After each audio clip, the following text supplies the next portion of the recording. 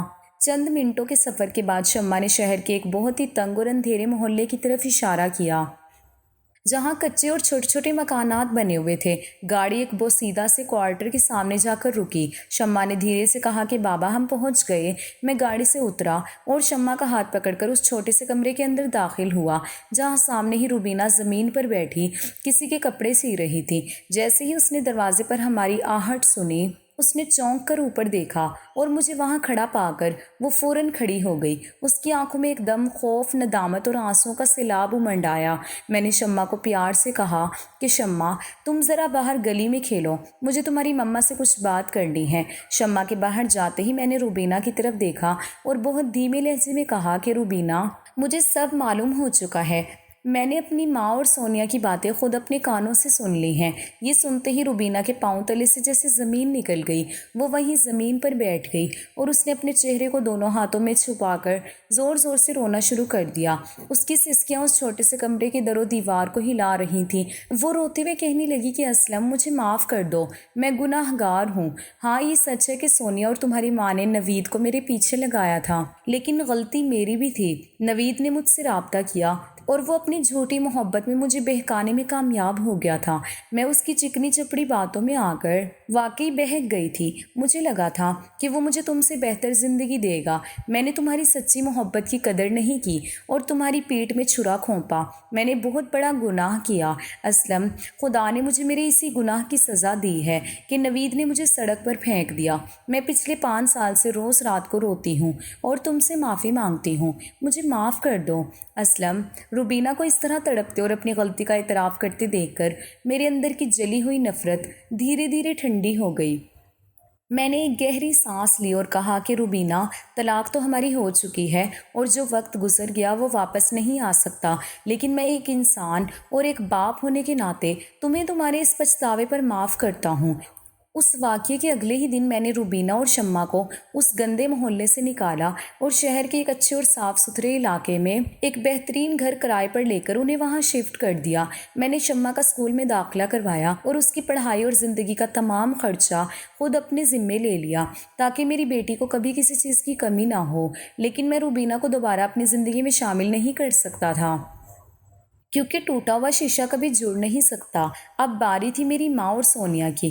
میں واپس اپنے گھر پہنچا، جہاں شادی کی تیاریاں عروج پر تھیں۔ میں نے سونیا کو فون کر کے فوراً بلا لیا اور سب کے سامنے شادی کا جوڑا اس کے منہ پر مارتے ہوئے کہا کہ سونیا، مجھے تمہاری اور میری ماں کی ساری حقیقت معلوم ہو چکی ہے۔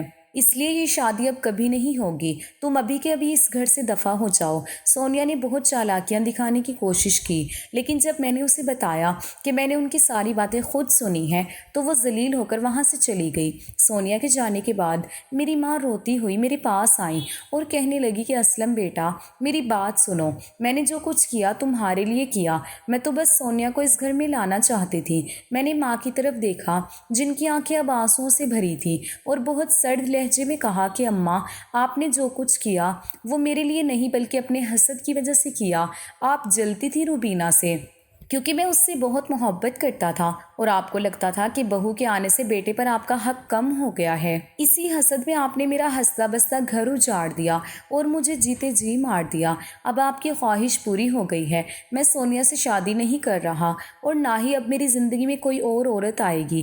میں اب ساری زندگی تنہا رہوں گا اور اسی تنہائی کو اپنا مقدر بنا لوں گا۔ میری یہ بات سن کر میری ماں کے پیروں تلے سے زمین نکل گئی۔ وہ اپنے اکلوتے بیٹے کو اس طرح زندہ لاش بنتے دیکھ کر بری طرح پریشان ہو گئی اور رونے لگی، لیکن اب بہت دیر ہو چکی تھی۔ ان کے حسد نے میرے گھر کی خوشیاں ہمیشہ کے لیے برباد کر دی تھی اور یوں حسد اور سازش کے اس انجام پر ہماری یہ کہانی ختم ہو گئی۔